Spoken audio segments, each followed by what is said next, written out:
about 300 We're foot live. cliffs and long walks. Wait. Yeah. Well, I tell you in my book, I've got a photograph. I nearly photographed my death. I climbed up this rock and I got in this cave, and I thought this would be a really neat photograph with the. Put the tripod. I carried the tripod up, put the camera on the tripod, put the timer on, and moved towards the edge and started to slip backwards. And the camera, the timer went off just as I'm about to drop off the edge, but I stopped. Yeah, fool. Good thing you stopped. 300-foot drop, and then you've got sharks to talk to. Yeah. Well, yeah, sharks. Come on in, folks. We see you out there. Come on in. We know you're there. Oh, well, the person that was there just dropped out. There's always one. There's always one. We said sharks, now he's back. No. Now he's back. He decided to come in a different way. Let me run over to my Facebook real fast and switch it around to live here, just to try to avoid any type of confusion. Now we are public. All right. Folks, this is Sunday Funnies for the 23rd of June, 2024. What were you going to say? I'm just going to say to Russ that we're apparently getting a heat wave for the next week, Russ. Oh, really? That'll be summer. That means it'll rain. Yeah. Going to be in the 20s? Is that what it's going to be? Oh, it's going to be way up there, apparently. You'll have the whole of the Met Office and the BBC and everybody else coming out screaming that we're all going to burn. It's and there's no water. No water, even though we're on an island. Yeah. It's insufferable. Please, everyone. Every summer from now on will be the hottest summer on record. Yeah. Well, they were saying it's the hottest May because there was a whole bunch of average temperatures that they were fucking about with, and it's like it was a crap May. But it was awful. If you give us more money, we can stop it. Yeah. If we tax you more, we can save the world. Exactly. Let us tax you a little harder. Yeah. Folks, the chat is live. It's open. We've got I've got a great book to show you today. Oh, yeah. But before we do that, and some great artwork by a great genius that nobody seems to talk about much anymore. Before we do that, let's do a few things in an opening here. As soon as I scroll down to it. That one right there. Holy shit. That is the craziest thing I have ever seen. And I'm Dennis Quaid, and Dennis Quaid has seen some shit.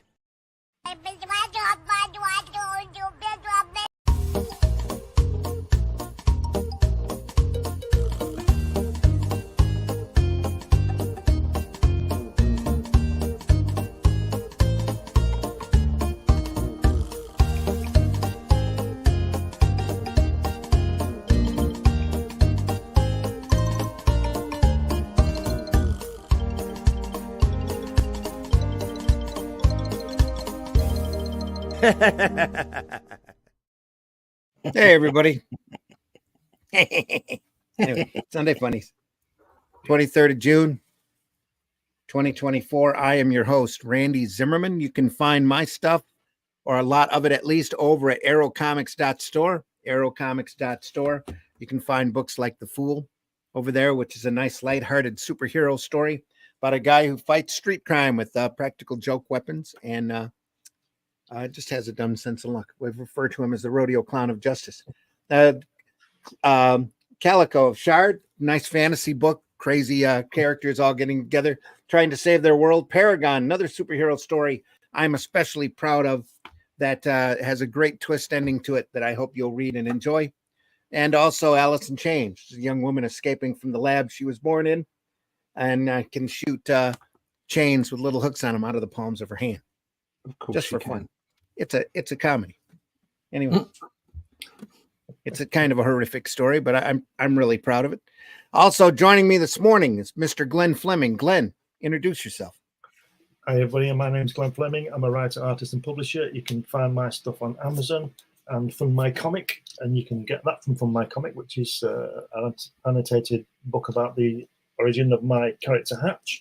Lots of published and unpublished artwork in there for you to look at. I also, on Amazon, on New Haven Publishing, have a book about my trip to see Jack Kirby. And if you get in touch with me, you can even get the film of the book, so to speak. And I publish Comics Unlimited I'm working on the 16th issue now, and that's every once in a while when I can get around to finishing it off. But you can find all these things on Amazon and lots of other stuff as well. Printed wheneverly. Wheneverly, that's the word. Yeah, I always forget. I like Wheneverly. that. Wheneverly. That's the one. Also joining us this morning is Mr. Russ Leach. Russ, introduce yourself. Hello, my name's Russ Leach. I'm a comic book artist from the UK. You can find all about my work and about me at russleach.com. Sign up for the email list so you can find out what's coming next. We've had the Shadow Kingdom by Robert E. Howard, fantastically translated by Randy Zimmerman, out with Arrow. We had a great campaign from that. There's going to be an art book coming from it, an artisan version. There's a retail version on the way. We're doing the Atlantean, the further adventures of Cull and Brawl, hunting down the Shadow Kingdom, the Serpent Men. I'm working on that right now. You want to find out all about those projects, check out russleach.com and sign up for the email list.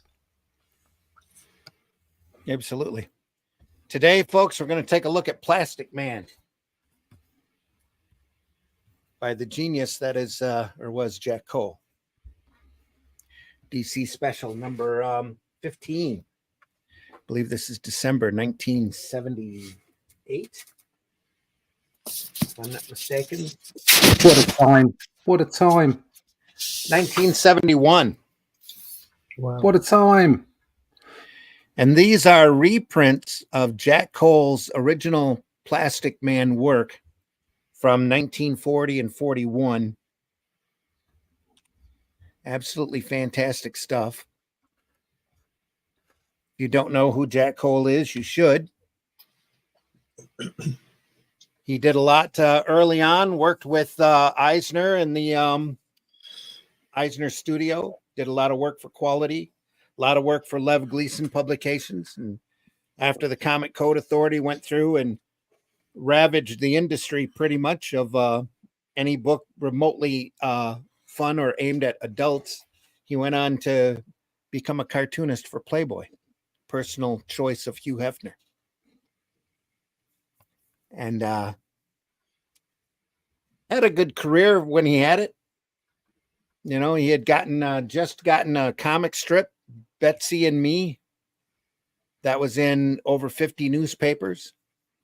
And 2 months into getting a comic strip like that is the golden egg, golden goose. And after 2.5 months of that, he something happened and he ended up committing suicide. Yeah, I think he was only 44, wasn't he? 45. Was still incredibly young either way, but his legacy is right here in Plastic Man and in those cartoons from Playboy. He did a lot of work with the crime books as well. Did a very classic story called Morphine and Me, about a woman addicted to morphine.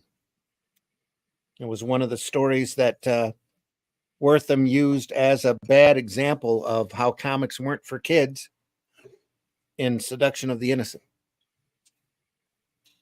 Also, one of the early recognized sharp point to the eye motif panels as well. But this is Plastic Man. Now, Eisner, there's some call that Eisner wanted to take some credit for the character, but it's pretty much all Jack Cole. All of the work here is Jack's. The writing, I think he did everything on this except maybe color it. He worked for Eisner, didn't he? He covered Spirit when Eisner was in the army, didn't he? Yep, him and Lou Fine. Lou Fine went on to do a lot of work for Quality as well, working on the Ray and the Black Condor, and then Captain Marvel Jr., which was a big influence on Elvis Presley.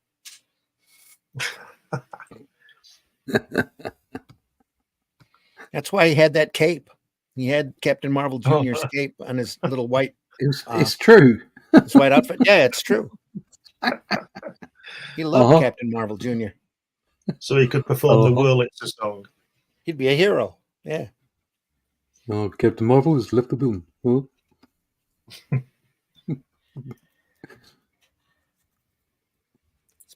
Book had so many stories, DC actually ran a contents page. Here we are. Wow. DC special. check them out. It's the Great Plastic Man. Here's the origin story. Starts out as a criminal, crook, Eel O'Brien. It's a bad guy, and they end up trying to rob a chemical plant, and the robbery goes wrong, and he gets chemical. The he old gets shot. chemical plant. Yep, he gets shot and is doused with chemicals that end up going into his system. Oh, So he ends up trying to get away. Yeah, just like the Joker.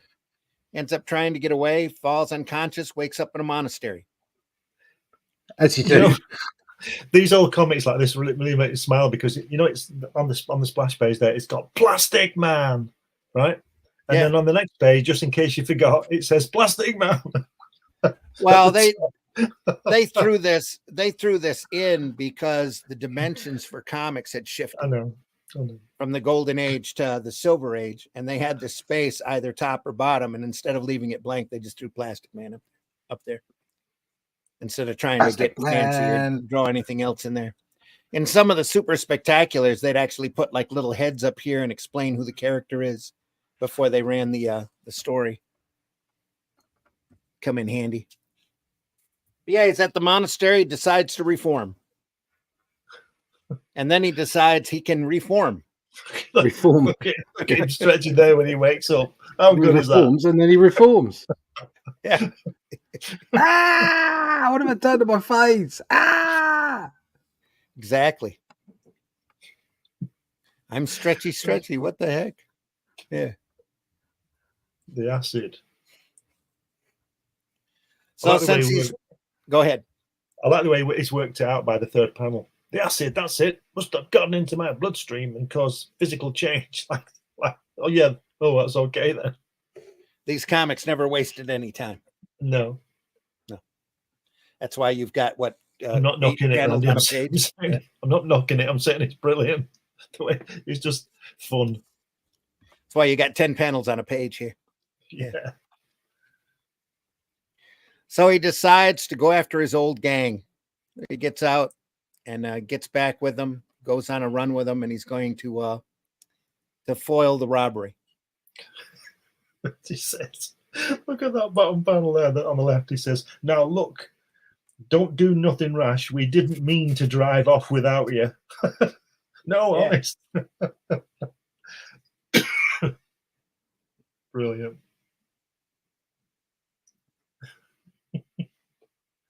I love these American cars as well.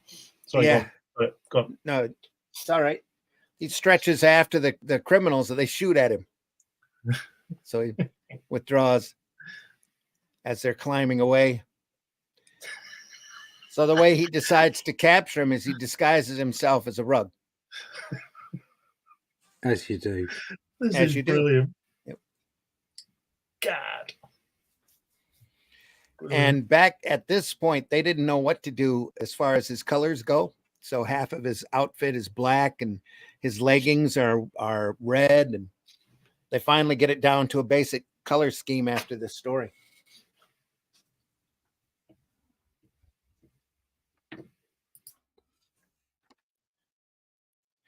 And as with most Silver Age comics, get an ad. Kenner's Easy Care. So all the girls can carry their makeup in one purse. Yeah. Because, back then, they made comics for everybody. Yeah. They did. Yeah. Mom, my party dress is beautiful, but my hands, blah. Gosh, Mom. The adverts are better than the comic. Absolutely brilliant. I wonder if he drew this bit as well.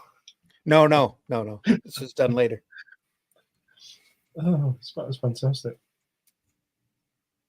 But this Jack Cole, I mean, I've seen his work, but I'm not that familiar with it. But it's great, isn't it? It's real comic. It's just phenomenal. Yeah. It's fantastic. You can This tell was he's also... having a laugh. Go ahead.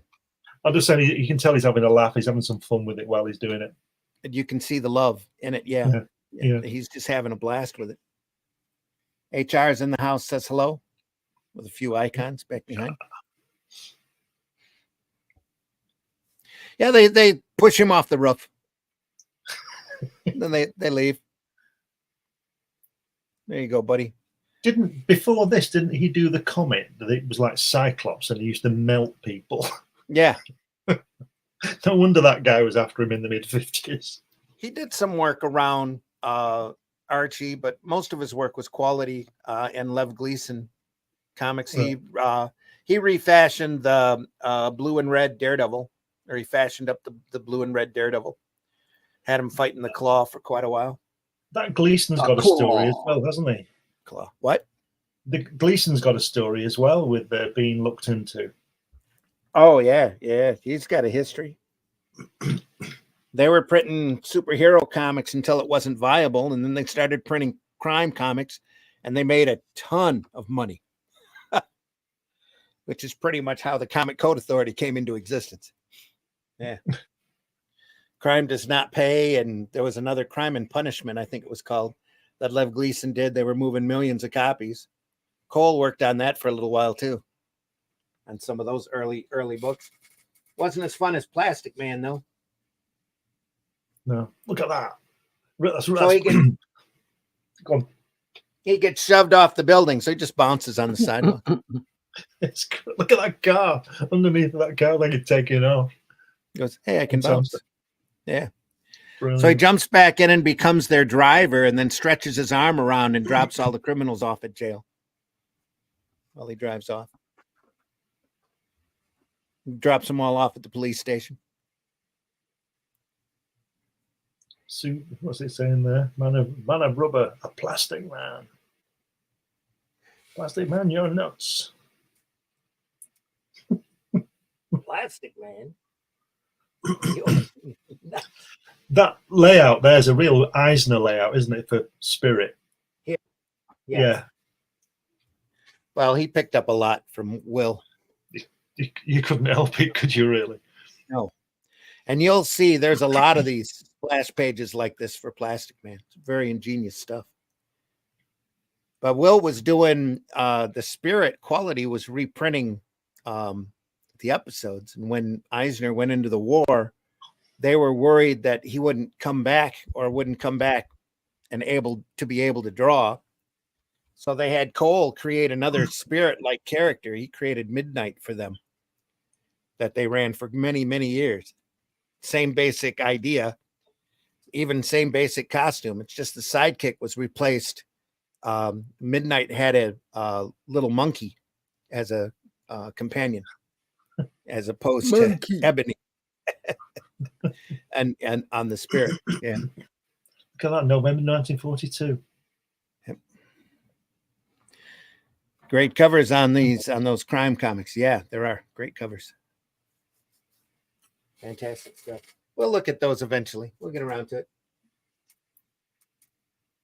For new readers only, in order to get information on crooks, Plastic Man poses as gangster Eel O'Brien and mingles with the underworld. Then the India Rubber Man goes into action, bringing his ability to being twisted or mold into any shape. Bringing his prey to justice. His only weapon being his ability to bend, twist, or mold into any shape. Yeah. So he ends up, this is the first story with Woozy Winks in it, who turns out to be his humor relief companion for the rest of the strip. And when Woozy first starts, he can't be harmed. And he's got like some sort of a spell on him where he can't be touched or attacked. So he goes out and robs banks and causes earthquakes and lightning strikes and all sorts of stuff to keep himself from being caught. Stop, look, read.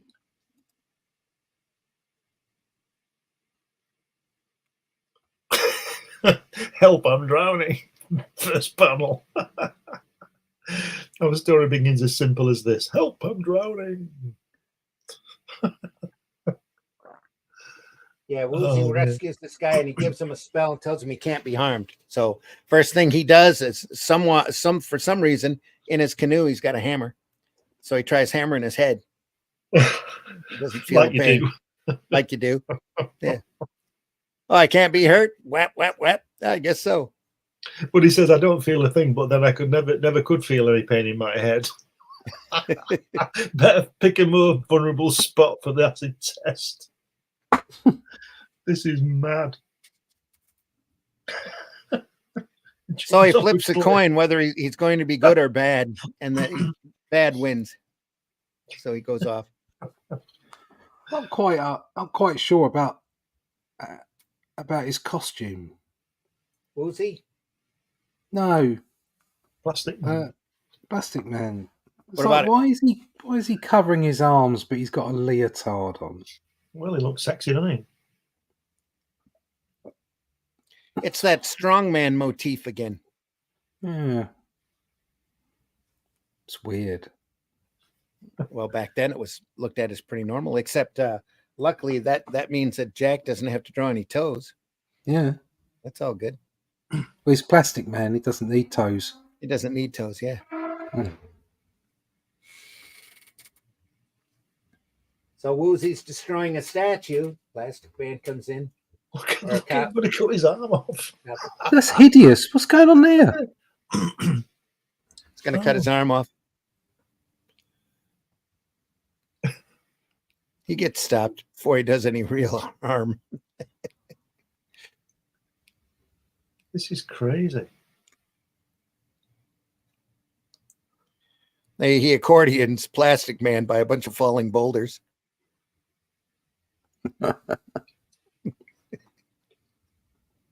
Eel O'Brien. Pardon, chum.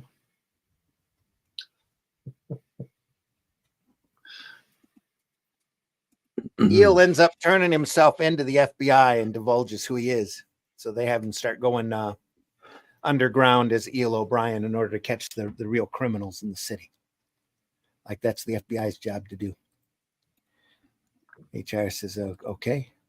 Says, how old is this comic you have? This is 1940. 1941, I believe this Woozy Wink story is. He was on Plastic Man from, I believe it was 40 until 45. And then he left. The strip he started out as almost a backup strip in Police Comics and got so popular he had his own, I think it was a bi-monthly or quarterly book that Jack was doing all of the work in and just having a blast. And then around issue 50 of Police Comics, he got tired and they started having other people come in and do the work. Got tired or something else was going on, or he was going off and doing other work. And then about 55, after the Code Authority had kicked in and Quality was still trying to hang on, he came back for a very short stint on Plastic Man, and he just couldn't bring the numbers back up, and Quality ended up folding. Yeah. And then a few years after that, they sold all the characters to DC. He went to work for Hefner, didn't he? Doing political cartoons. Shortly after that. After 56, yeah, when it was cancelled. Well, those weren't political cartoons. Were they not? He ended up doing sexy girl cartoons in Playboy. Yeah. Real cute. He could always draw cute women. You'll see. He drew some really beautiful women. Look at this guy, police chief here. He's extra bad. I love his sense of over-exaggeration, even on the characters that, aren't Plastic Man. Look at that police chief going crazy. Plastic Man's got the normalist face there. Yeah.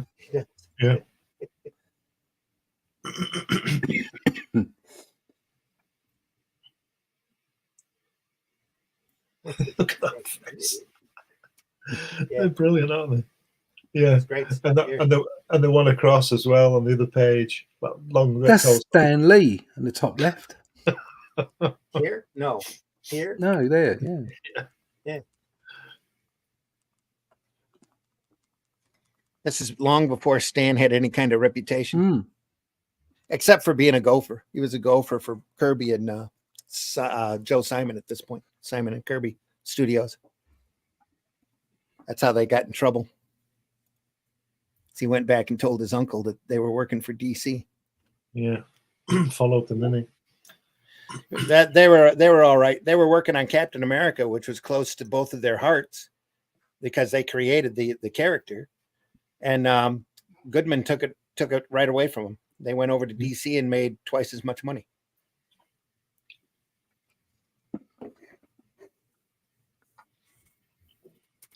Which back then wasn't much because it was comics. You know?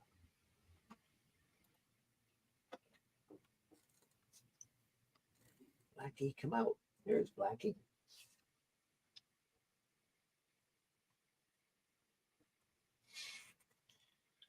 There's certainly a lot going on in these panels, isn't there? Mm-hmm. I mean, they're either full of words or, full of something. Not a lot of space wasted. Well, for whatever reason, Woozy loses this power right after this story. And he just turns into his humorous sidekick, his humor relief. They probably thought his power in inverted commas was ridiculous, and that Plastic Man's power wasn't. Yeah. It's great, isn't it? It's just really, it's mad. Like this, just casual. Bang. Yeah. No time for you now. Bang. Oh dear, this is great.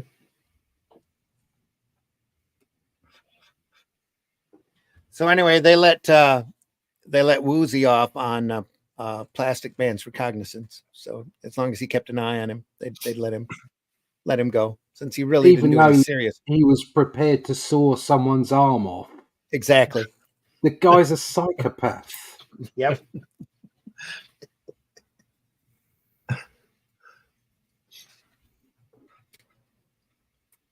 Here's that classic Silver Age ad there where you can get life-size Frankenstein and X-ray glasses. You can get anything, can't you?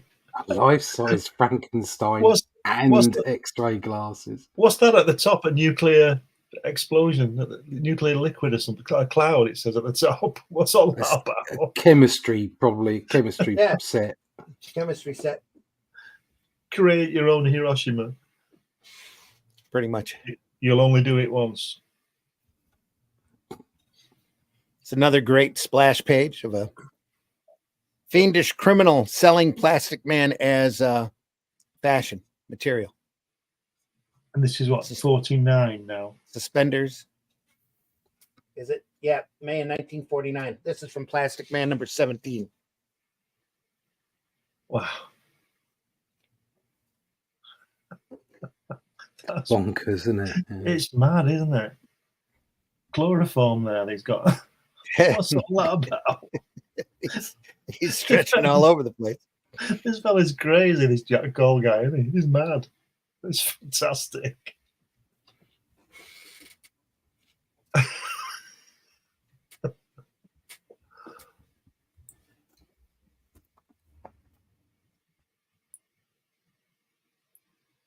Wow, look at that. Plastic Man, what's up? Yeah.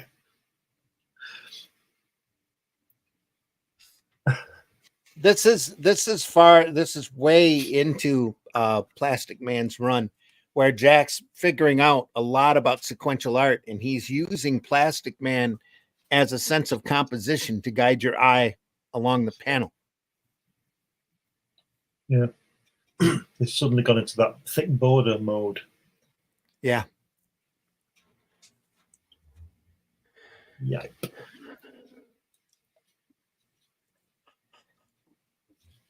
This is how old is this comic that you have? HR says proof. This is an old comic. Not too old. 80 years old comic. Okay, maybe old. Plus it's getting better. He got better. I love him yelling. Yeah, like he's going to eat him. Yeah. This is all of that. And his nose. Manga over exaggeration, all the Tex Avery cartoons all rolled into one here as a superhero story. I like the way he just walks around the corner and there's Osgood Rubber Laboratories. Where he goes to interrogate this guy by shoving his face into a lamp. That's the best way of doing it. Or here, where he's moving along and he takes a kiss. He comes between this couple and takes the kiss away. Just wonderful, great little cartoony touches back then. Yeah. He's yanking this guy out. Look at him.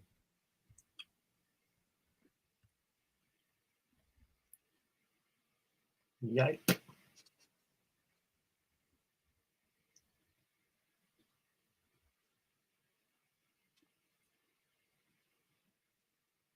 This guy's trying to knock the scientist out, and he just can't do it. He keeps knocking him over the head. Just doesn't work. Just put him in the trash can. Yeah. Especially dead. Just slip him in there.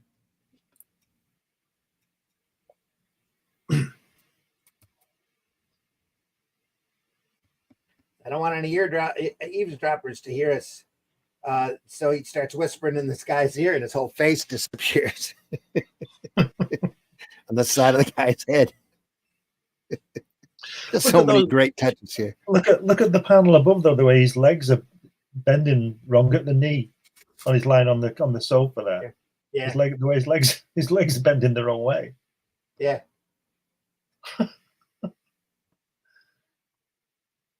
Look at that, closing that door with his foot. The guy. Nothing happens, so he just locks him in the closet. This is bonkers, isn't it? It's great stuff.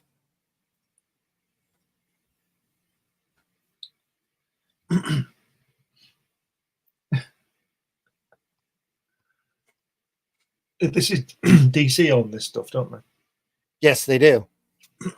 And they've sat on it for years. Luckily, they've came out with a set of archive books, right, with Plastic Man, but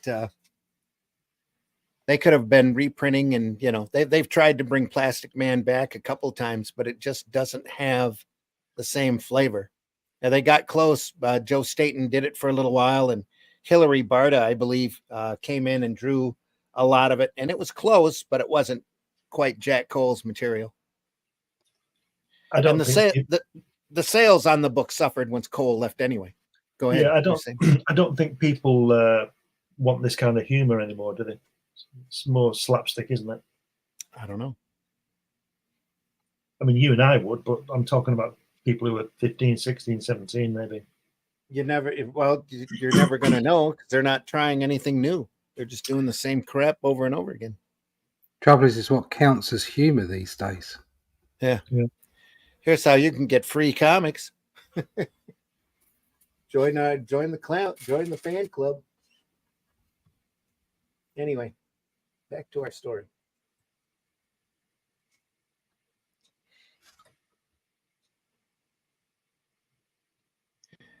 The Osgood girdle. The great panel here where he's being chewed out by his boss.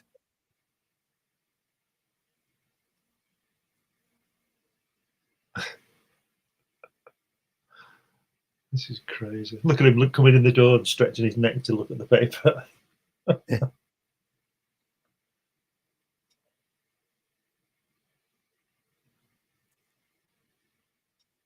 Does he write this as well? Yeah. This is all him. Right. Plastic Man is made for a movie. Yep. And it keeps going into turnaround. They've never been able to get a movie off the ground. They had a little Saturday morning cartoon there for a short while. One season, I think.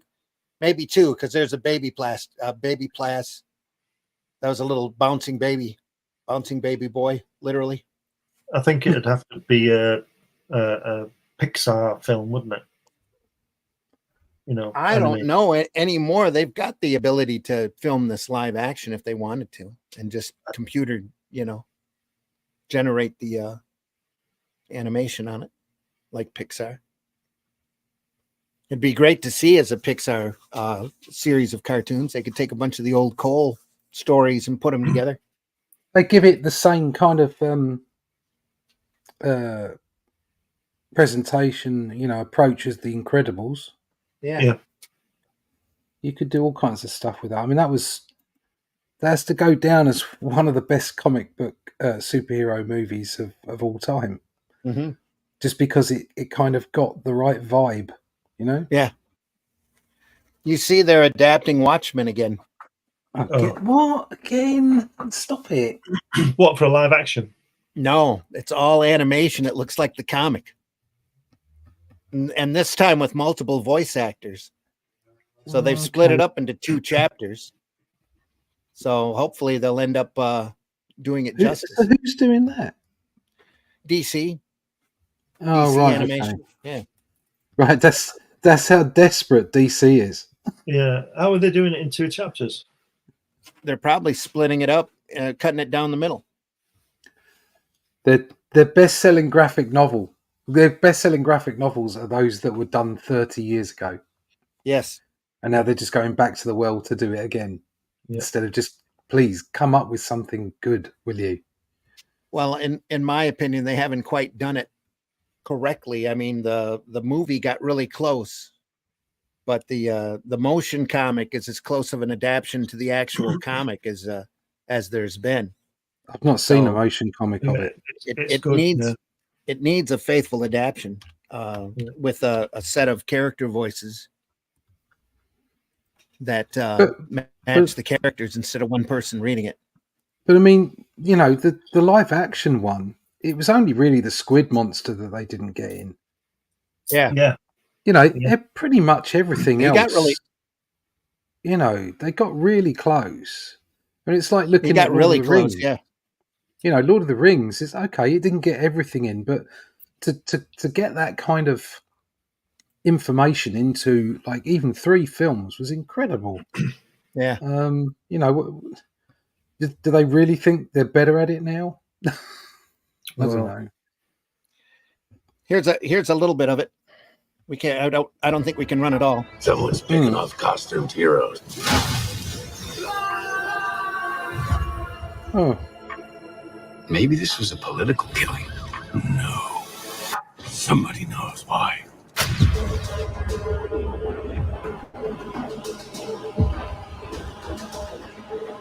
There is good and there is evil, and evil must be punished. I do not do this thing because it is permitted. You get the idea. But they'd have to literally have every word in it from the graphic novel and every panel animated for it to be worth bothering watching that instead of the live action film. I think the live action film is the best adaptation. Because just hearing that voice there, I can tell you the acting is better in the film. Yeah. Mm-hmm. And the credits is probably the best credit set of credits of all time, in my view. Any you go to any movie anywhere, and the credits on the start of that film are just incredible. Yeah, the music and everything is just. I could just sit and watch the credits and then turn the film off. They're that good. Yeah. So you got to go along. I understand they're animating it and it looks more like a comic because obviously, but even then they're using 3D assets in there and animating it 3D. You can see it. Yeah. So I'm kind of like, so super Charlie Chaplin style. Yeah. You know, I think Bruce Timm and Paul Dini are the only ones with taste on DC. Yeah. Used to be. Yeah. Used to be. Yep. Nothing matches Batman animated. So. Huh? Young Justice, it's just as good. I think. Look at how this guy's trying to get away from Plastic Man. His foot keeps sinking into his body. Do you know, it'd be interesting to see a list of properties that DC don't that they own, but they've never used, like the Charlton ones and all that sort of stuff. Yeah, just buy them and put them in a drawer somewhere, for later. I had a phone conversation with Brian Augustine once when he was editor up there at DC. And I knew Brian back when he was working on Troll Lords, which is a great black and white property that back in the 80s that nobody talks about anymore. But he was editor up at DC, and he calls me and he says, you could do a proposal for a character for DC if you want. It says, I can give you some names. And I heard this big thump. And then he goes flipping through like he's flipping through a phone book. Wow. Oh, yeah, here. You could do Detective Chimp. And I said, no, thanks. But anyway. Here comes slinking in under the door. Talk to the scientist guy. In the darkness. In the darkness. In the blue. Yep.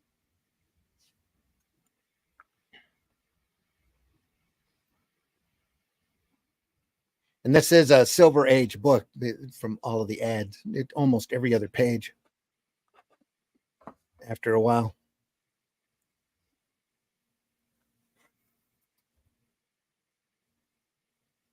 He's stepping on him.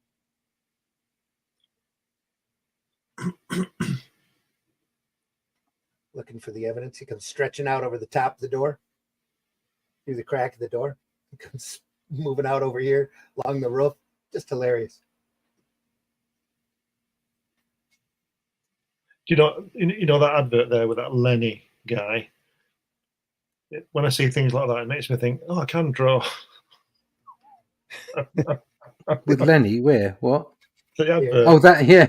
Yeah, you look at that and you think, oh, yeah. Someone got paid to do that. That's right. Yeah. Long before computers, too. Hey. Let's hope it was Lenny. Let's hope Lenny got a lot of money for that. Because, yeah, that's not where his future lie. Look at that pipe. It's like what's his face has in Inglourious Bastards, isn't it? Like a Sherlock Holmes type of pipe. When he pulls out of his funny, that isn't that film, is it? When he pulls that pipe out. His Plastic Man's humor relief, Woozy Winks, would get little side stories in Plastic Man comics. Little side adventures. This is the master hypnotist. He's putting eye drops in his eyes here. They can hypnotize everybody. They're great, aren't they? Look at that. On the first page of the second panel, looks like Oliver Hardy, doesn't it? That backside. I like the guy's hair. Yeah. He's got him bald with just this little bit at the front. You can see it on the first panel on the left page. It's just sweeping across. Just the angle here is awesome. I think it's crazy good. Yeah. Over sideways and it's hilarious.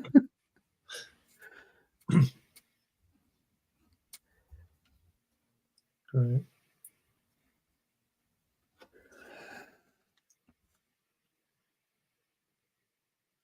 I wonder what his page rate was for this. No idea. Same as you get now. Yeah, pretty close, probably. Yeah, it was good then, but now it's in the now it's not. Yeah, I'm just going to leave it there. Probably a whopping 40, 50 a page, I would imagine. Yeah. Plus, he was doing everything on this, so I'm not sure if he did the colors. Is he lettering as well? I'm pretty sure he is. So he's doing the full thing. Yeah. If nowadays you're lucky if you get $150 and you do the pencil inking and the colouring. Mm-hmm. The whole thing. 150. There's a range of prices. I got double that working in the UK. But for pencils, inks, and colours. Pencils, inks, and colours. Yeah. Wow. And it said that Marvel just jacked their rates down a couple months ago. Put them down. Put them down. Yeah. You've got a few people. And I mean, when you used to say, oh, there's a few people really making it, but there was still like hundreds of artists in Disney, Marvel, and what have you that were getting a reasonable page rate. Well, now it really is just like maybe 10 people at the top, and everybody else is getting like $50. Well, what was Claremont getting paid? Didn't he have a private jet? Yeah. Yeah, but that No. was back in the day when they were selling lots of comics. Right. Not Claremont- now. Claremont was under an exclusive contract with Marvel. He got treated really good not to write. Yeah. Yeah, But, you but, said you, that. but you've So got to remember, we're talking back in the days of millions or up to Yeah. millions of issues sold. We're now looking at, not a lot. I think the writers pro rata probably get paid more than the artists these days. I think they always did, didn't they? No. No, Right. it was No, it was it always was sort lower. of it was a So, it was so a did balance. Kirby get more than Stan Lee per page then? I would say so, yeah. Yeah, but he didn't get the But see- job. Yeah. But see, Lee was writing everything. Technically, all he was doing was dialoguing. Yeah. Kirby and Ditko and all of the other guys up there were writing it, pacing it out. Yeah, Yeah. making the story. Yeah, All Lee was doing was putting dialogue in. Hmm. They had the same basic story structure going through, and nowadays they just type keywords into Chat GBT. You see, pick out a script. when you talk about art, like page rates these days, it's why it's almost, if you can do it, because obviously you've got to feel sorry for anyone young trying to come into the industry. You can't run your life off the amount of money you get paid for comics. No. I can, because I'm in a particular situation, and there's other people that have maybe had a career in it that are at the twilight end of their career who can manage it as well. But it's got to be really difficult for young people if they want to start a family, want to own a house, whatever it might be, because the rates really are tiny. Yeah. And so, for those people that are in it, really the obvious thing to do is to crowdfund your books, because it's the only real way of getting any kind of return. Yep. If you're going to get paid a tiny amount to draw a page, you might as well draw your own page. Yeah. Yep. Michael's in the house. We're glad you're here. Yep. Sarah's in the house. Morning. Sarah, I'm late. Doing long. Sarah. Missed a lot. Hi, Sarah. This is Glenn. Sarah. See why chores are annoying? They make people miss things that are more important. LOL. That's right. Yeah.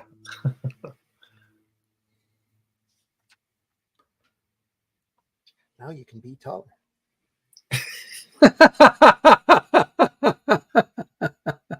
Is that taller than the woman who's standing next to you, or just taller than anybody? I don't know. So what it is, that guy on that is that goat, and that's what's her face? That woman in The Day the Earth Stood Still. What's she Yeah, called? he is a bit on the thick side, isn't he? That's goat. Yeah. You can learn how to draw comics. Well, there you go. Robert Bell. Yeah. Or sell comics. Okay. See that guy there with the Van Dyke beard? I remember that ad. And he always reminded me of Mike Grell, the guy with Yeah. what's it called? He looks Arrow. a bit like Green Arrow, yeah. David Tennant, actually. That's Teddy. It says, look impressive anytime. Enjoy an exciting, romantic, quick change. It's How like much is that. it? Oh, it's a hair cutter, isn't it? I think they were selling fake Van Dykes and sideburns. Oh, right. Is it? Yeah. Do you remember that Billy Connolly thing, Glenn? He did an audience for Billy Connolly, and he was talking about the things that you buy out of the newspaper. Oh yeah. And it was like the hair clippers, and you try them, you're like, oh, I'll leave those there. They're no good. I'll leave them in the bathroom. And you come back and you've had a skinful, and you're like, yes, I'll cut my hair. Scargill. That's so good. That is so He's good. talking about the big slip, the 2-foot slipper, wasn't the he? big slipper. They used to be able to buy these big slippers that you can put all your feet into. And he said, what I'd do is I'd buy a pair of them and leave them by the fire, so if a burglar come in, it'd scare the living daylights out of them. Giant slippers. Oh dear. If anybody out there, if you haven't seen An Audience with Billy Connolly, which I think was done in 1984, it remains one of the pinnacles of comedy. It really does. a different kind of measurement back then. LMAO. OMG, a bit of a thick side after my comment. ROFL. Yeah. Meanwhile, Woozy's yawning. Nice spotty pajamas he's got there. Yeah, it's a shit. Back to another Plastic Man tale. Wow. Look at that. Look at that. Love that. He was obviously having fun with this, wasn't he? Yeah. Oh yeah, he was having a blast. It's either having fun or not feeling very well. Look at that. Closing it with his backside or closing the door up. It's fun. The best thing about drawing Plastic Man or Mr. Fantastic, you can't, apart from doing the hand wrong like Kirby did, you can't really make a mistake, can you? Because he stretches, doesn't he? He stretches, yeah. So I made him look like that. What's wrong with you? He's a girl pleaser.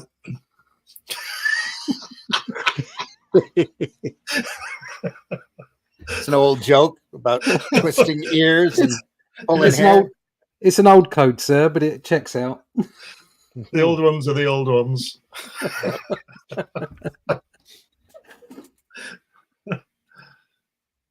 Hey, you can't do that. Why not? There's the law against it. People can't just go around jumping up bridges. Ooh, I never thought of that. I always thought that was amusing. I mean, it's sort of quite serious, but you could get a prison sentence for trying to commit suicide at one point, you know. Yeah. Yeah, it's like really. It's against the law. Try and end it. Have you not got something better to legislate against? Yeah. He comes running up on Woozy and scoops him up like a spatula. It's gonna sizzle. So great. Oh, Sarah.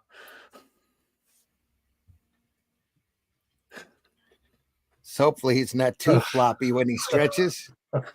You're a naughty girl.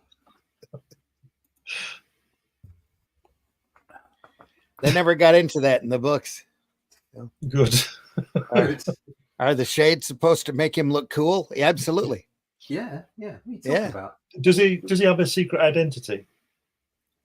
Well, he just plays with his face until he changes his shape and goes walking around. It's like the old pulp character, the Avenger. Yeah. But he's got his natural face is Eel O'Brien. That's probably why he wears the dark shades, so he won't be recognized. Yeah, Clark Kent. Everybody thinks Eel's dead anyway. Yeah. Pizza 33 in the house says hello. Hello, Pizza. Hey. Nice to see you with us. We're looking at the Plastic Man by Jack Cole.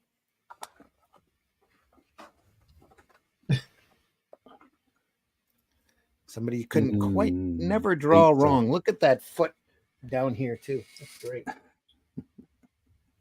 He's running. Scoops him up in a hurry. He likes that spotted shirt, doesn't he? He does. He's only got one shirt. It's probably it. This Plastic Man looking a little frustrated.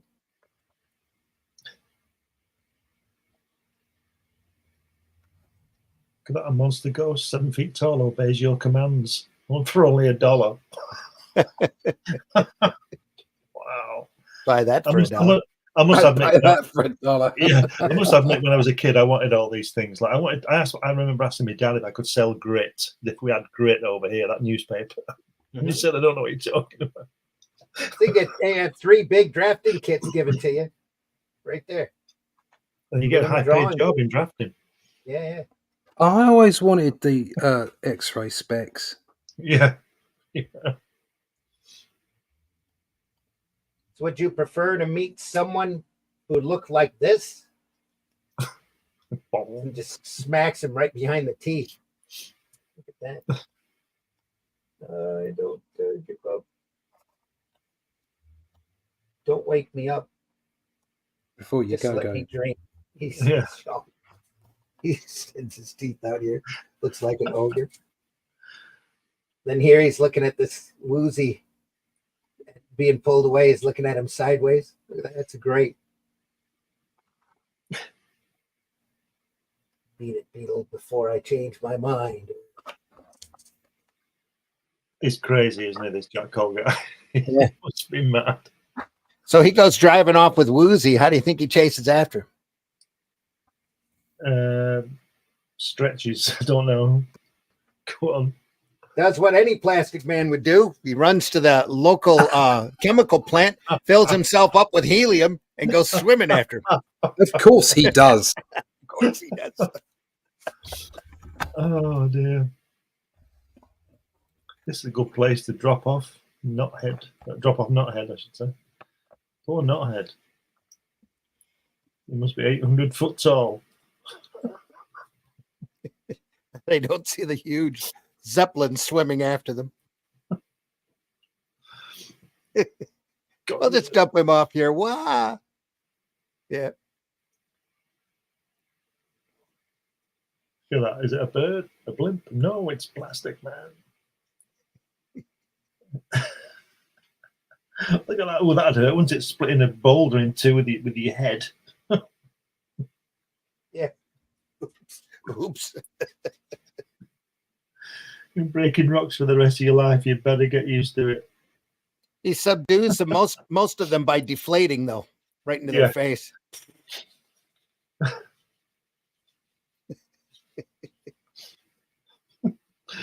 This is great. But look at him! Look at him on the other page of the blimp. He's just still got a little head. His head, yeah. It's all everywhere in his else. His fingers have and everything. Can't let that stuff go to his brain. Yeah. I wonder how this stretching would change between hot and cold days. Yeah. Or is he always inside? Or do they ever explain that? They never explain that. Helium. Yes. I remember getting that out of balloons and he turned into one. Yep. Sarah says, it didn't suck it out of Plastic Man. Loophole from prior comment. Oh. Making the farting sound balloons make when he deflates. Yeah. Yep. This is caffeinated. Sorry. It's all right. Glad you're here, Sarah.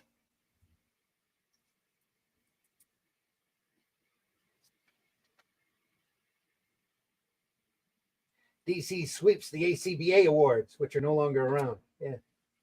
Anyway, Boozy says something funny, so he turns into a jackass head, laughs at him.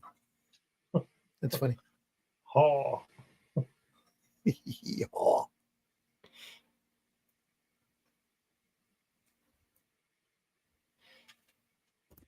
Sarah said she's glad to be with us. Glad to have you here. Look at how young these guys look. Yeah. Neil Adams, Denny O'Neil, Jack Adler, best inker Henry Sharpelli. He was the best inker in the humor division. Best inker in the dramatic division was Dick Giordano. Look at the sideburns. Bob Oxner. Writing, right? No, pencil artist. He looks like that Bob Oxner looks like the guy who plays Sal in Godfather. Kind of looks like Gil Kane, really.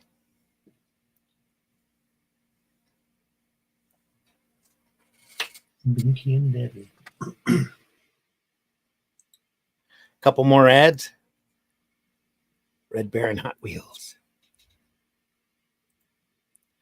So they drew the artists and writers. That's kind of cool. Did a great job looking real. Yep, they did. That's probably Neil or somebody in Continuity Studios that drew that up. Look at all them stickers you could buy for 85 cents.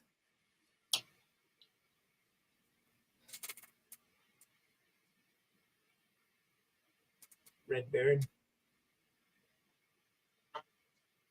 And back cover is an ad for Aurora Hobby Kits. They're so real, it's unreal.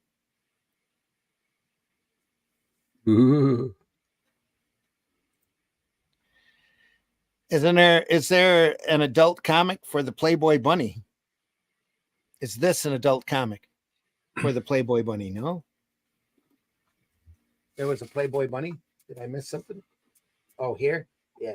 No, it's just a sticker they were selling.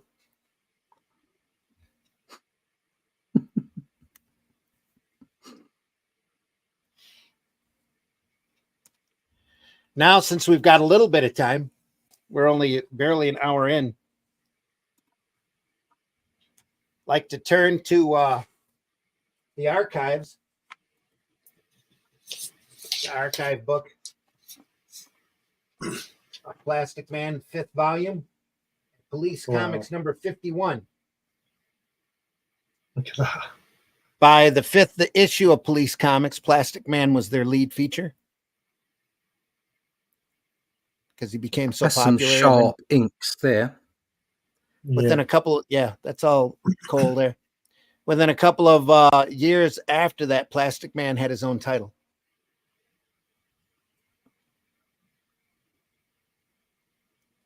So they're the stickers. Yeah.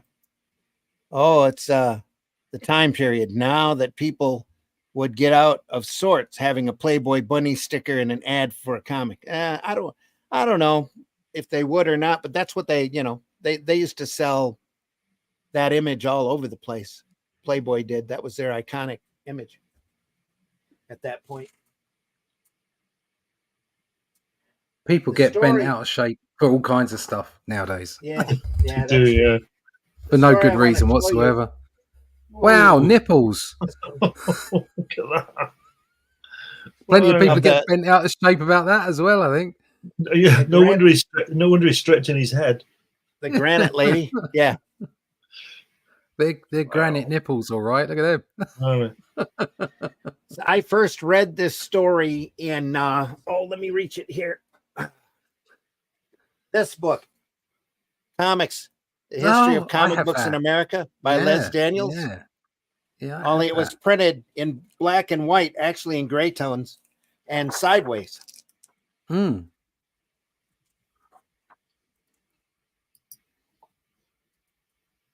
Yeah, I think they did that so that they could fit as much as possible in the book. Yeah. Yep, they did. Yeah.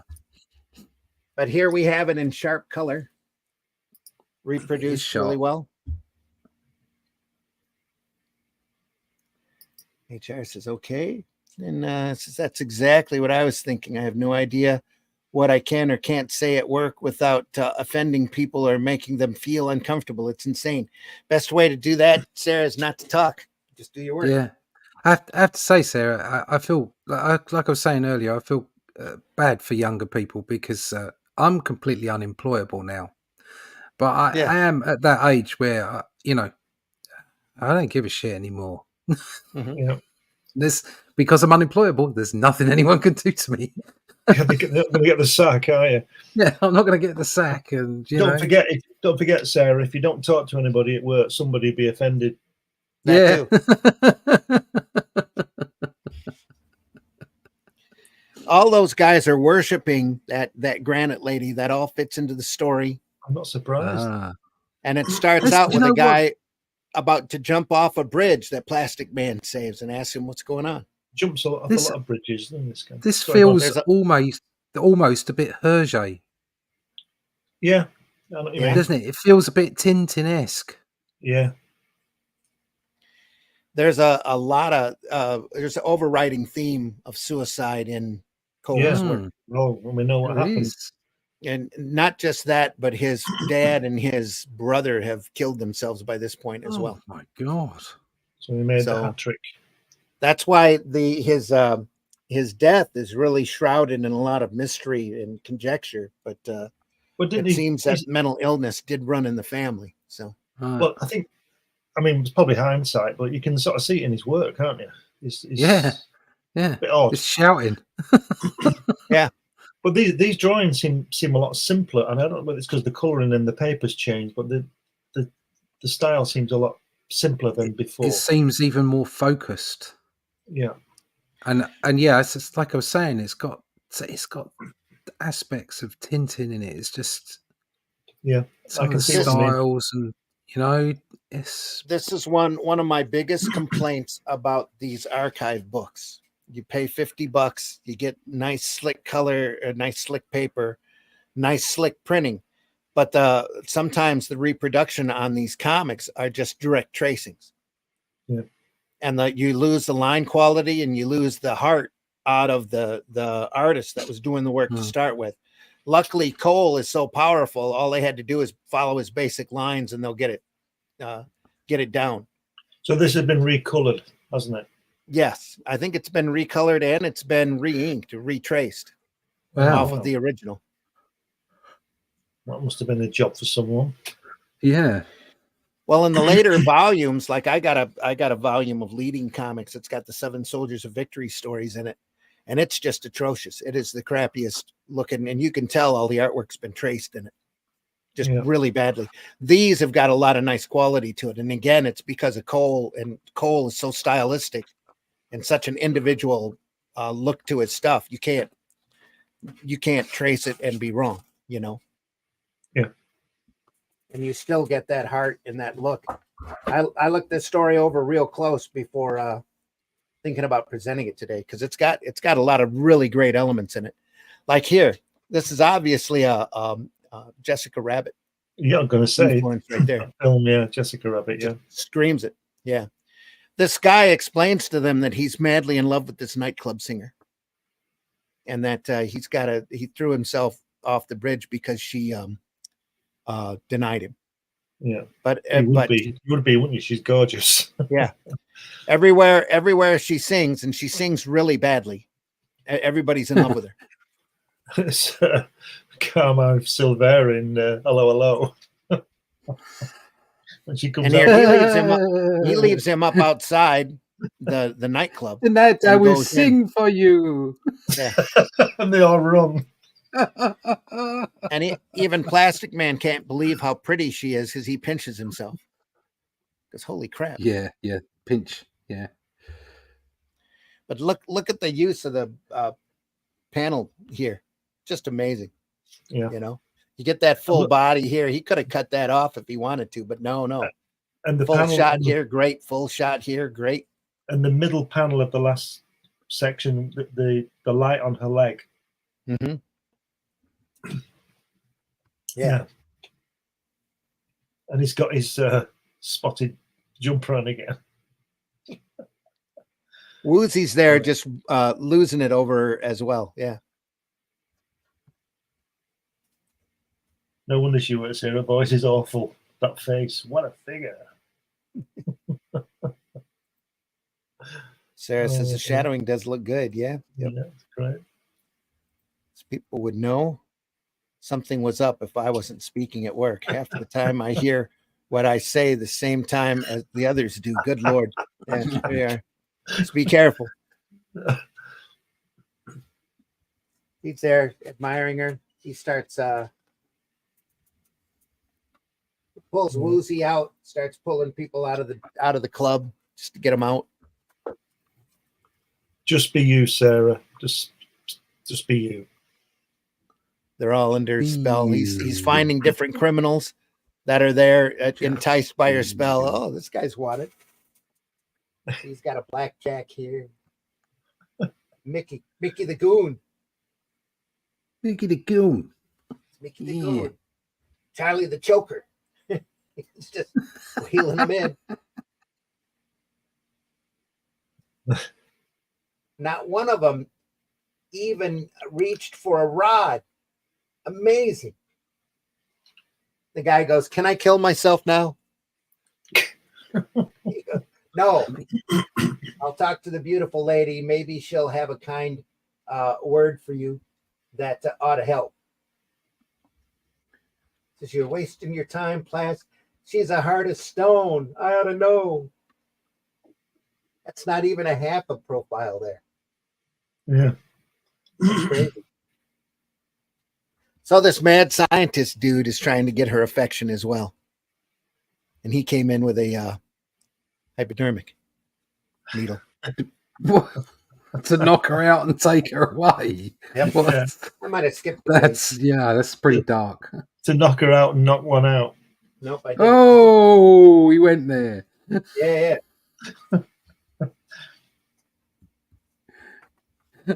Oh, it's missing a page. Oh, no, it isn't. Here we go. It's got a love potion. Love. Singing is not your forte. You are too beautiful for it. You beast. That's not true.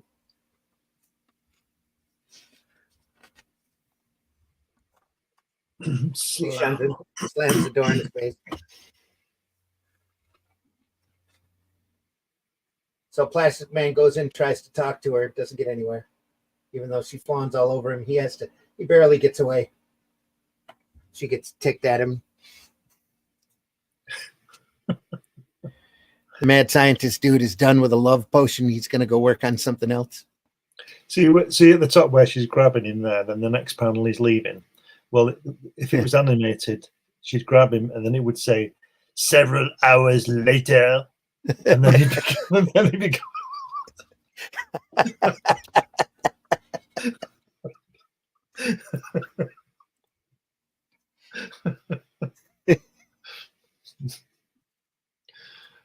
yeah, there's the proof. They say, "Phew." So he's gonna teach her. He goes running back to his lab. The other two are still lovesick.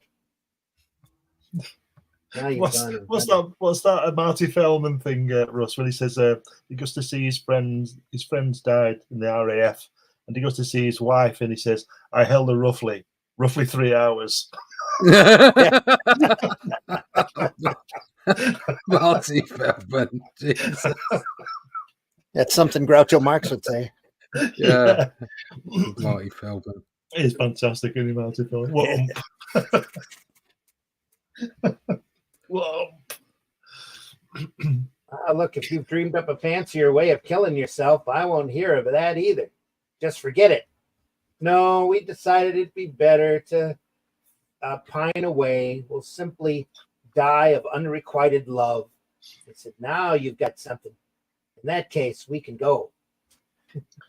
As the guy who woos it in, his hat makes him look like a beetle without his hat in the last panel. Looks like he's got a beetle cut. The mad scientist guy goes back. He's created a serum to turn organic things into statues.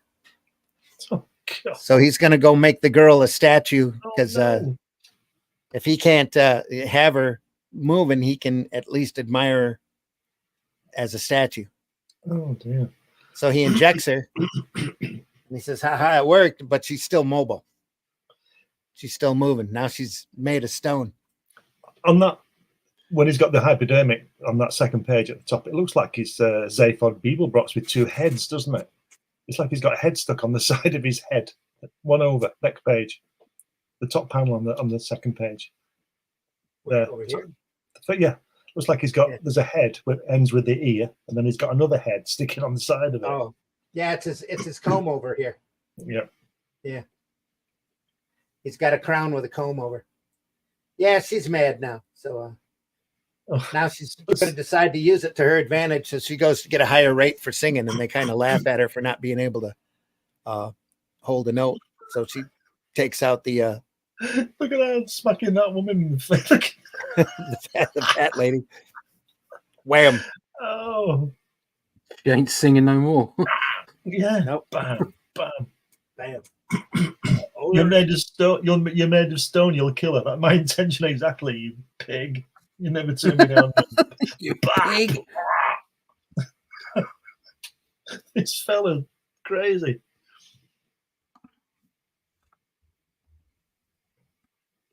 So Plas hears the radio call, so he has to go running back. So there he is, swinging around a lamppost with a suddenly too short leg. Yeah. Look at the folds there in that panel there when she's holding her dress. That one, yeah. Look at the folds on that. That'd be great. I do like the way he tips heads as well. You know he's what I mean? not afraid to do the unusual position. That's for sure. Yeah.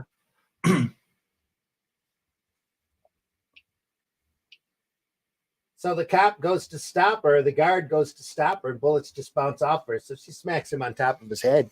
Boom. He killed him with that. She's blow. not nice, is she? Killed him with that blow. Yeah, she's not friendly. So he goes stretching up to her. So she grabs him by the neck. Why is she a funny color? Have I missed something? She's granite. Oh, She's right. granite. Yeah, she's made out of stone now. Yeah. Yep. I don't know if she was that Okay. gray in the original comic or not, because back then they had a hard time holding color. I like like that. that Granite Man Yeah. from Spider-Man. I Yeah. like that. I just like the way he was drawn. I think Gil Kane drew him.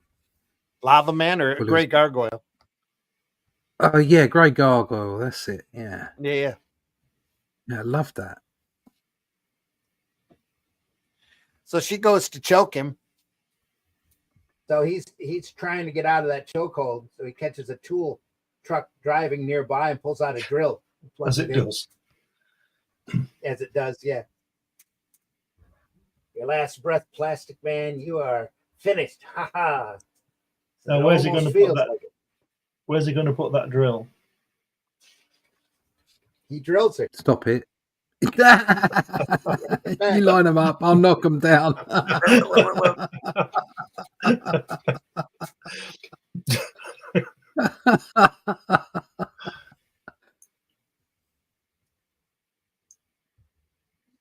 So they all want to become granite statues too.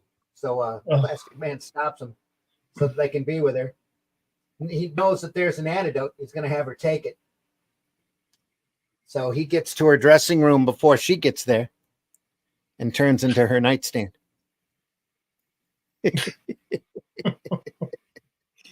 Stretches out, grabs her, makes her swallow the antidote. Okay. She's becoming herself again. The antidote is working.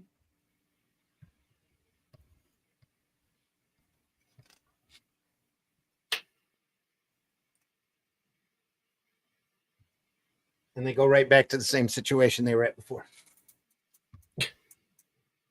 But why he just leaves, I have no idea. She killed 3 people. She's a felon. What's going on? Murder charges. What murder charges? What happened? I don't remember anything. Yeah. Oh, that's all right then. If you don't remember. Look at that cover of that next episode. Isn't that great? Brilliant. This is brilliant, isn't it? But yeah, that was a big favorite of mine. That story, a big favorite of mine growing up. The Granite Lady.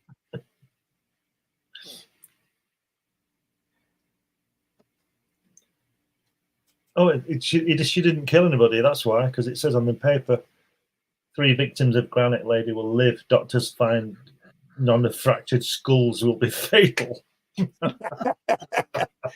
Already been talked to at work last week. Good Lord, everything, every little thing can make someone uncomfortable. Yep, at any given time. Got to be careful, Sarah. I get some Windsor McKay vibes sometimes. Oh yeah, very much so. Yep. That's some serious yellow with, is that stars or flowers on that dress?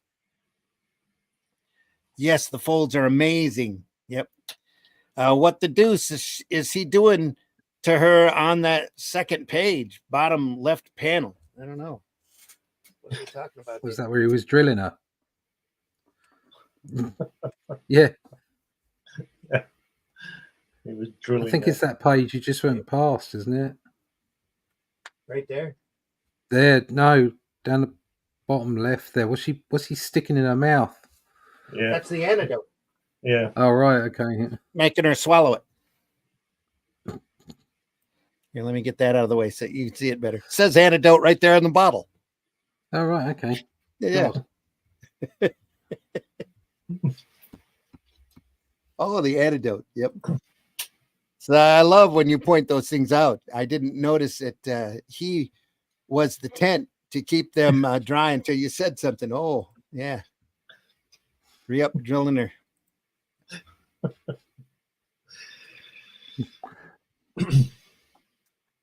Just some great stuff. I mean, we can look at more of this. This is right during that prime period. Oh, look at that. Just go back to that one. Let's do that one. Boink. We got a few minutes. We can look at the different covers here. Yeah. He finds out he's bulletproof pretty early on. Like, as you do. Yeah, as you do. This is stretchy right there.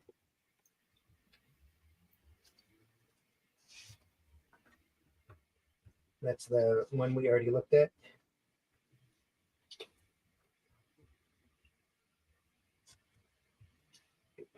hint there.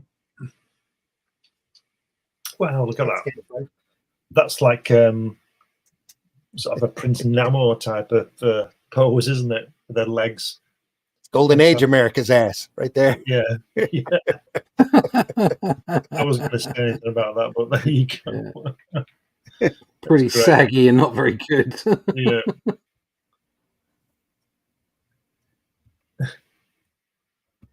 Let's talk about having your panties in a twist. His legs from top to bottom are in a twist. Yep.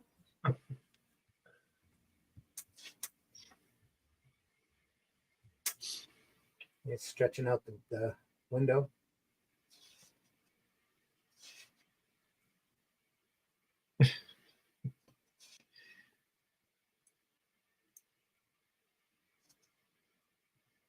This is far enough volume along. I don't believe this is Cole's work here. I think it's somebody trying to be Cole, because the stuff, Cole's stuff would be a lot more static than this. That's definitely his cover, though.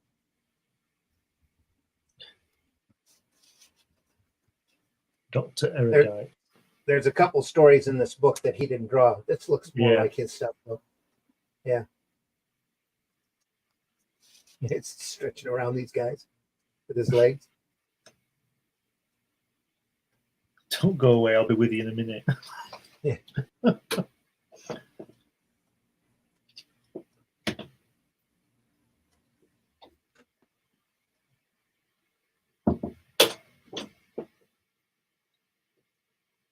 Because that's the steering wheel there. Yeah. I'm sure that's Cole's work. I'm not sure. I am pretty sure that's his stuff. 53. I can see it in the cover, but No, art by Andre LeBlanc. No, it's Right. 54. Yeah, that's his stuff. The next issue is not by him, though. right.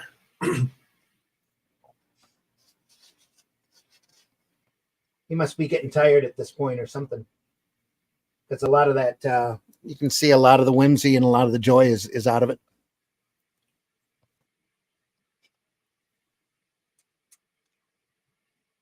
Here we go. It's a little better. Smacking people around.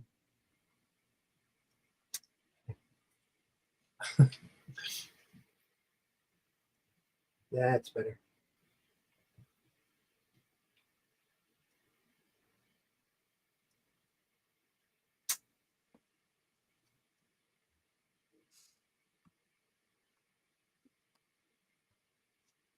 Could probably go back a book. And that's all Cole. That's Wow, a look at classic that. cover there. Look at that. That's great, isn't it? He's using his ass as an eraser. Look at his feet, though. He's got shoes that are real, that are flesh. You know what I mean? He's got no toes. Yeah, he's Like got a leotards shoe. on. Yeah. Oh, right. Okay.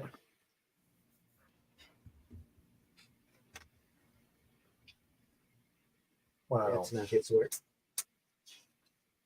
But yeah.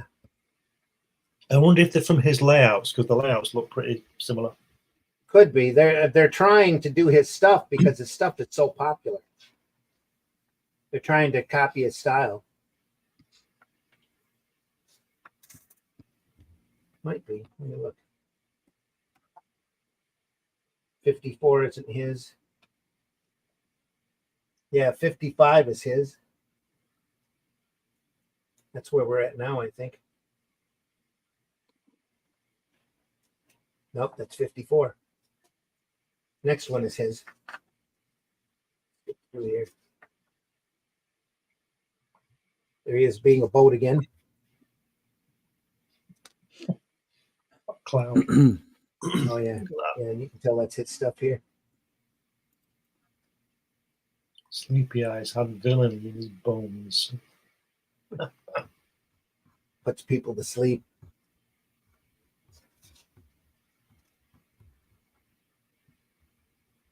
Oh yeah, look at that cartoony face there. Yeah. That's great. That doctor. Yeah, it's the first thing you see, isn't it? Yeah.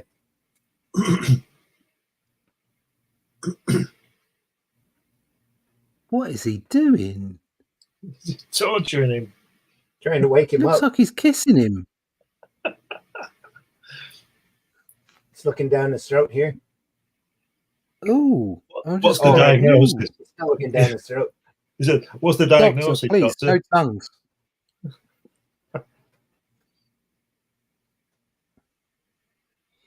Yeah.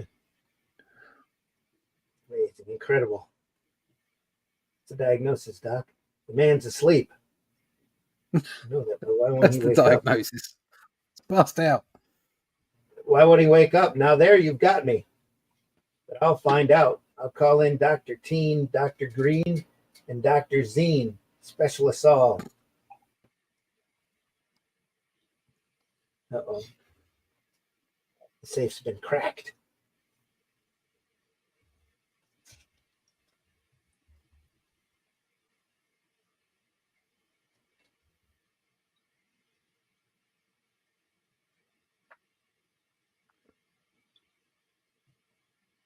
Yeah, it makes you wonder where this character would be now without the Comic Code Authority and them running into rough times. Exactly. Yeah. You know the one before that you said wasn't his art. Would he be writing? Would he be writing that? He might. I'm not sure. It doesn't say.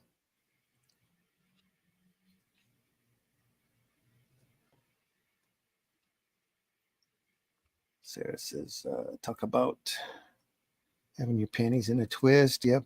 Says they made a little line for his butt crack. LMAO. Yeah. Dang, he'd be banned from MMA fighting. A lot of those are holds. Yeah. Pondering how his head would shoot forward if he sneezed. I ponder the weirdest things, but now I'm curious. Probably backward.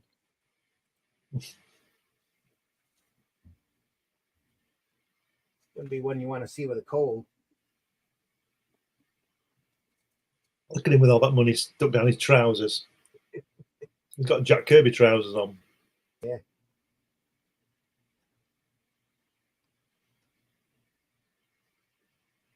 Trying to think of who he looks like. He looks like somebody. He's got a recognizable face. Great caricature. Almost Robert De Niro in the face.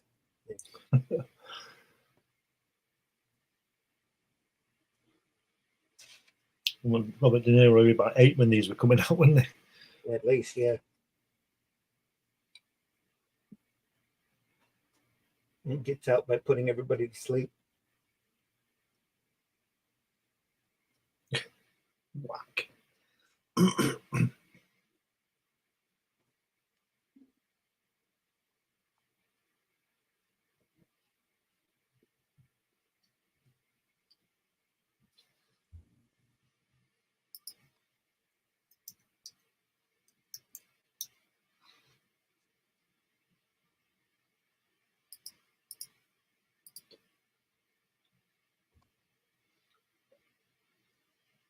I said, look at me. I say, I don't want to. His head stretches away. So, of course, it's Plastic Man.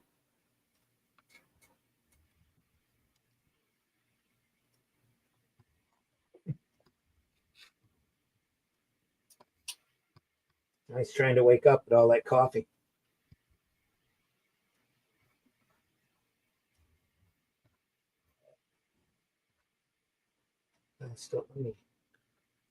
Oh, that guy's head. What's that? What's happened to him? Where? Top left. It's cone Bullet. head. Bullet head. Bullet head, yeah. Yeah. Oh, yeah, he shut the window on him. On his neck. Went to wake himself up. They put a coat over him to rescue him.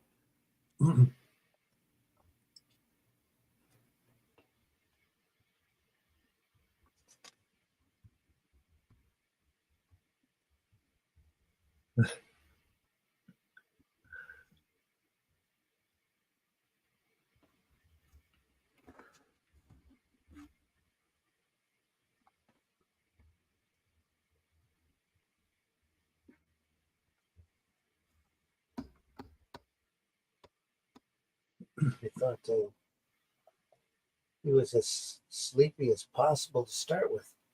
Not a bit sleepy eyes, only feigned sleepiness. His power depended on his ability to suggest sleep to others, and that took alertness, tremendous alertness, which he no longer has.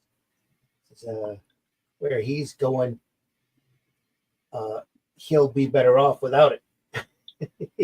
Oops. Russ, you were saying about Hergé. Look at they're snowy, even though he's brown at the end in the last panel. Oh yeah, God. Tintin's dog, isn't it? Right. There just seems a lot of similarities. Oh wow, look at that. That's fun.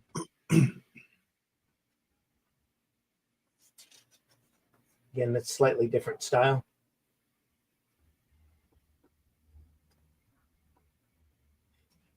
He's got a lot thicker line on this, hasn't he? Yeah. I don't believe this is him again. No, it does look different. It said a lot of the, you could tell the ones that aren't him because a lot of that soul is gone. A lot of that heart's missing. I think that they've got somebody else the rest of this. This is probably when he left. Yep, that's what it looks like.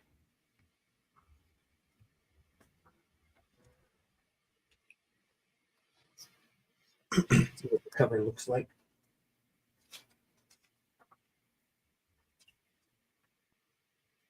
Yeah, it's different, isn't it? It's a different feel. Whole different feel to it. He might have been laying it out, though. That kind of looks like something he'd do. I don't know about this, though. All of this is way too heavily inked. Yeah. Goofy looking almost. It's not that it's bad. It's just that it's not Jack Cole. Yeah, that's it exactly.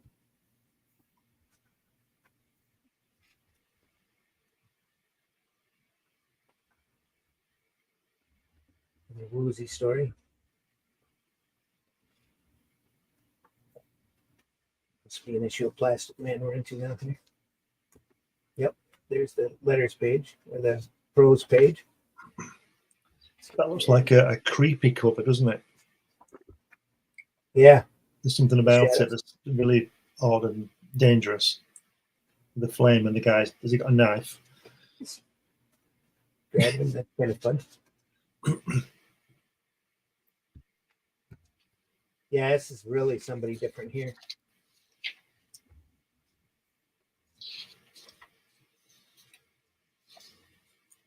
It's looking for a cover, and I keep finding more story. There's a cover. Yeah.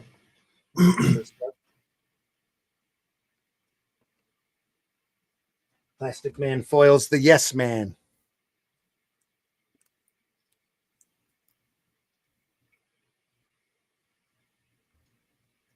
Looks like he's got his finger up his nose on the previous page at the bottom.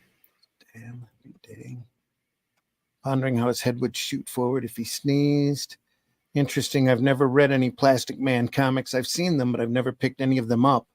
So the early Jack Cole Plastic Man. So take care, everyone. I have to do some housework. All right, Michael, take care. See you, Michael. I will catch the rest of the show and the recording. Great pick of the week. Thank you, Michael, very much. It's good to be looking and listening to the details of change. Wouldn't notice these things otherwise. That's a fantastic way to truly look at these things. Yeah. Almost looked like he was picking his nose there for a second. That's a bad nose. Does look like he's picking it there. Let's see if there's another cover here to show. There's one. Springing out like a Jack in the Box. That needs a boing. Yeah, it does. Jack Davis cover there with the shoe. Sole of the shoe. Nice splash too, though. That's the Steve Ditko splash page. Yeah. It's got some nice line work here.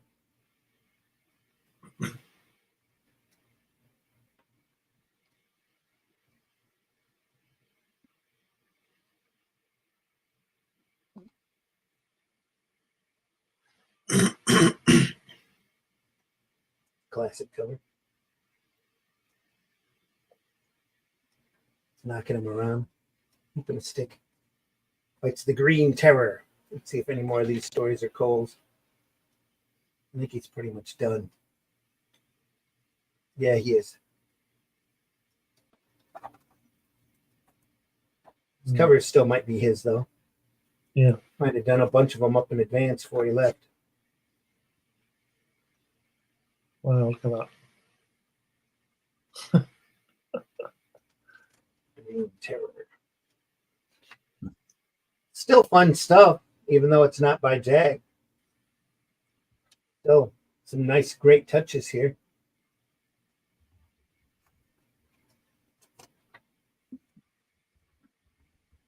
Back to that heavy inking again.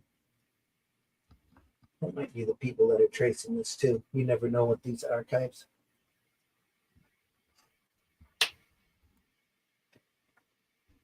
Anyway, it's a shame if they've been putting that heavy line on. It's like, you know, it's yeah, it's probably the way it was in the actual book. Yeah.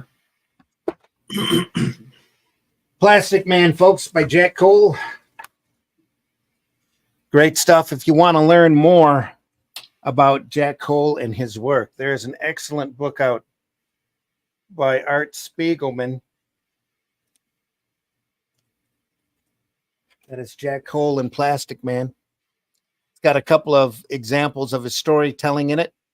And Spiegelman goes through and talks about Jack, his life, his death, and his techniques when he was drawing Plastic Man at its high point, and how great he was at composition.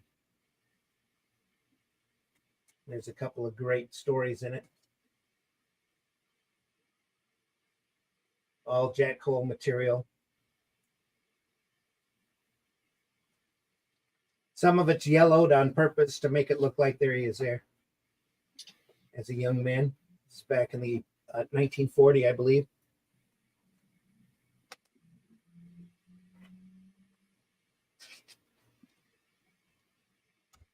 Early work. Yellow Claw. Midnight. That's the Spirit imitation that they had him do. A couple of great examples of Plastic Man. Only they're yellowed up. I don't know how that would have come out on the camera. Oh, it still doesn't look bad.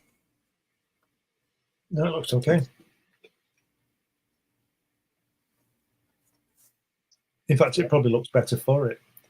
Nah. Well, I'm sure it's made to look like bad newsprint. Here, that's yellowed over the years. Yeah. Balanced against little baby face here. Looks like my Marvel comics from the 60s. Yeah. Except I haven't done it on purpose. Except it doesn't have that great attic musty smell, you know. That's right. That's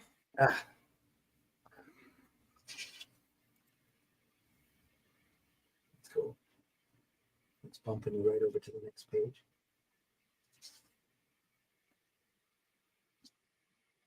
Woozy's got a bit of a Richard Nixon hangdog look, hasn't he? He does. Yeah. Yeah. Got them towels. Yeah, we're keeping the dog. Spyro at you. Some of his early work. I'm no crook. Horrible Asian I'm stereotype. no crook. Asian defective detective called Wan Clue. Dear, oh dear. And here he's pointing out the way the composition works here and how he uses Plastic Man to take the reader's eye and take it out. We looked at that page earlier. That's right out of the DC special right there. Yeah. So is that probably didn't have a lot of original to take stuff from. This is cool. It's got him by the teeth. See, these splash covers are why you've got to make your lettering fit the work with the drawing for me. Yeah. The way that's written there, it's fantastic. Yeah, And that's going to be a one-off. Somebody's taken time to think about that and do that, and they're never going to use that thing again. right. What's he doing down there? Oh, he's looking at the criminal going past the lady's legs. Mhm. Yeah. That's what he says. Yep. Look at that. Wow. Honest. Oh, look at that. Guy's having his mind blown. That image on the right there. That's wow. Yeah. That's another eerie, almost eerie cover, Yeah. isn't it? That Very lettering much is- like the horror comics of the day, huh? That's fantastic. Yep. Willie McGoo. Anyway, folks, that's Plastic Man, Jack Cole and Plastic Man by Art Spiegelman. That's probably available over on Amazon if you look. Not sure where I got that copy, but I'm pretty sure I paid $10 for it. Wow. So probably at a show. Exactly. Fantastic. That was really good. I enjoyed that. That's Claw yeah, looks it was. amazing. It's a lot of fun. Yeah. yeah. I can see the difference looking at the earlier works done by him. Yep. He just got better as he went along. Got to take care of my laundry and get some breakfast going on 10 a.m. here. All right, Sarah. Take care. See you, Sarah. See you, We're Sarah. about to get out of here ourselves, so it's all good. We'll see you soon. Next week, I'm thinking maybe we'll go through some of these Jack Kirby cards. Oh, yes. Oh yeah. Yes. Yeah, that'd be So got a nice. set of Jack Kirby trading cards here. We'll maybe go through those like we did the Mars Attacks card. I've Yeah. got two sets. One of them's Simon and Kirby. It's the comic and tribute to Simon and Kirby. And the other one is the from the unpublished Kirby archives. Oh, let's do that one. Yeah, I like that one. Yes. Jack Kirby, the unpublished archives. Wow. We'll look at those next time. Look at that. Jeez. So that's a very refined Kirby ship, isn't it? Yeah. Okay, Wow. you can see a lot of Steranko in there. Yeah. Is he coloring Yeah. these as well? Yeah, I think you did. Wow. A lot of these are just crazy ships, crazy characters. Some you know, most you don't. There's like 100 cards in the set, so we'll be. Oh wow. Yeah. I think there's 100, probably more than that. There's enough for that big of a case. So, Wow. what's the checklist? So yeah, Sounds fun. We'll go through those next week, folks. Next Sunday Funnies. Next Wednesday at 5 a.m. Comics by Night. Wednesday. Did I say Wednesday? No, I meant Friday. You said Wednesday. I You know meant I Friday. did say Wednesday. Yeah. Thinking Wednesday. Next Friday. We're still looking at the Marvel Legacy of Jack Kirby. Woohoo! And we still haven't gotten very far, but we'll get a little farther next week. So went through Hulk and Thor last time, and we were up to the X-Men. We'll see how much farther we can go. And we're only about maybe a little over halfway through that book. So Cool. Speaking of podcast, did you two guys do that one the other night? no, No, it got I pushed couldn't back. do it because it's next Tuesday apparently. Right.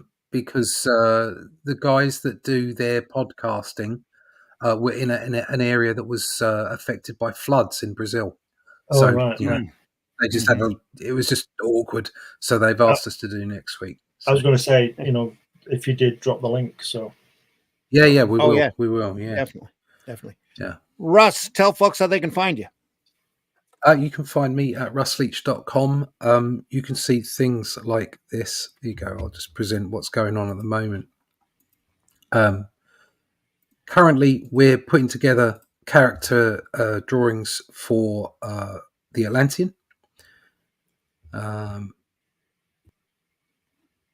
You put that up. There we are. Yeah, you go character drawings for the Atlantean. So we're just at the early stages. The plot has been put together by Randy, and we're just getting into the characterization of some of the people that are going to turn up in the book. Exactly the look and feel of how these characters are going to be portrayed. But we're really looking forward to seeing how that turns out. The Atlantean is the next thing for us after the Shadow Kingdom, which we had a great launch with. That's coming out to retail. There's also a special edition on the way, a black and white artisan edition.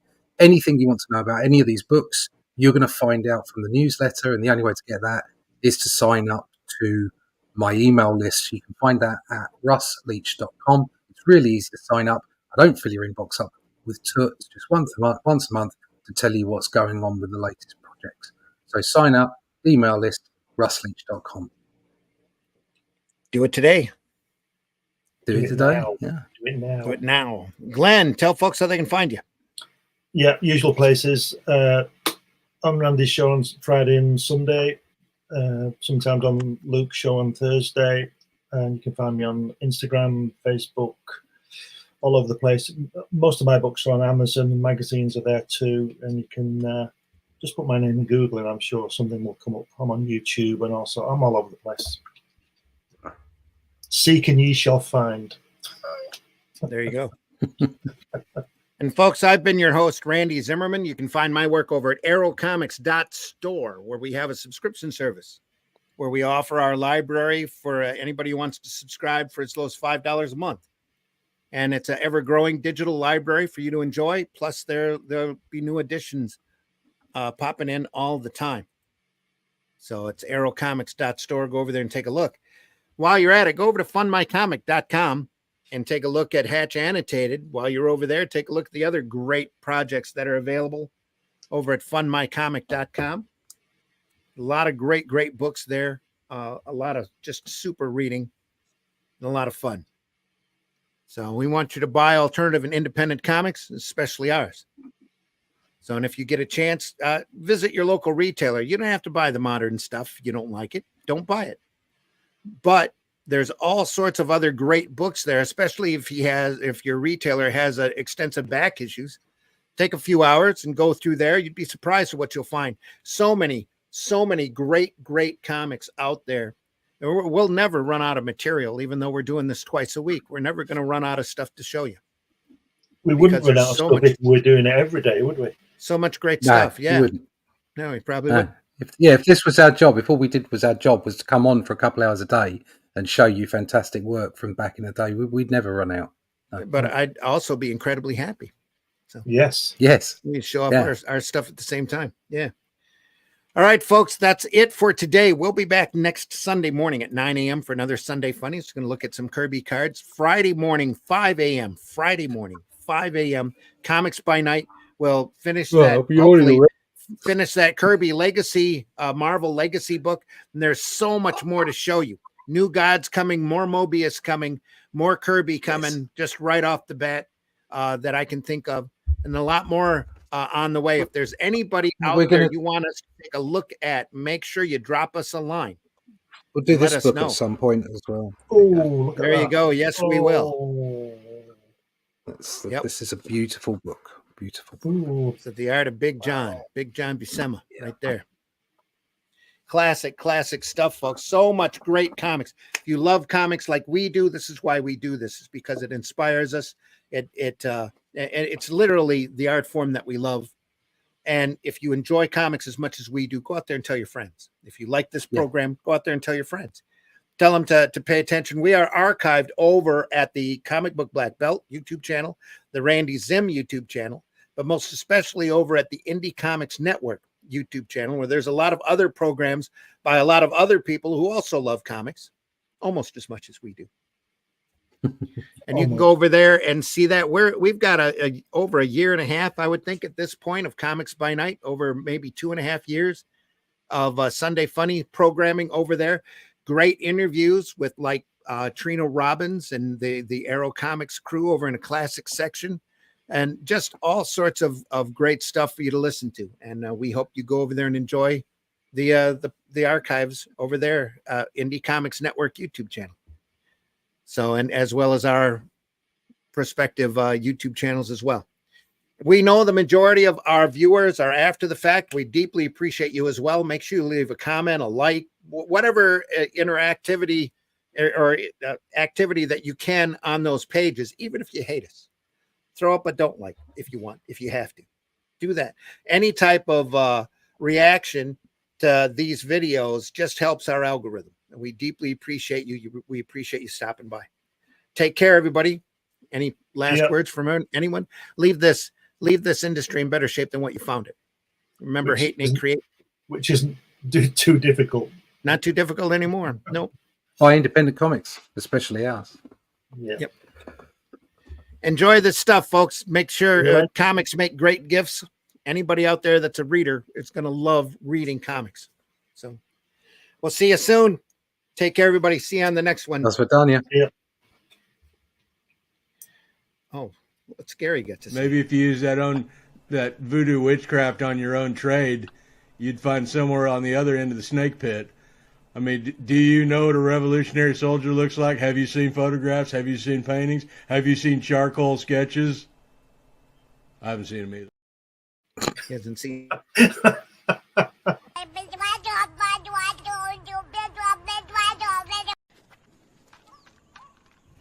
Holy shit.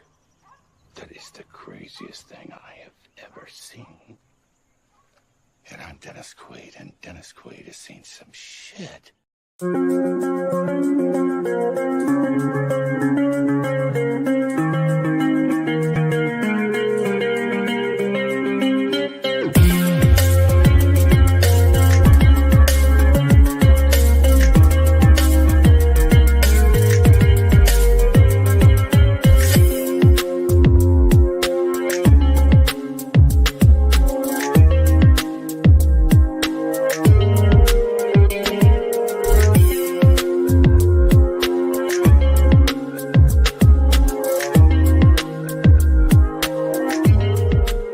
The cops are doing their job as long as they don't be mean to people who are actually being innocent. Then I'm all gravy, baby. Taste the biscuit. Taste the goodness of the biscuit. Taste the honey sauce. Taste the goodness of the biscuit with the honey sauce.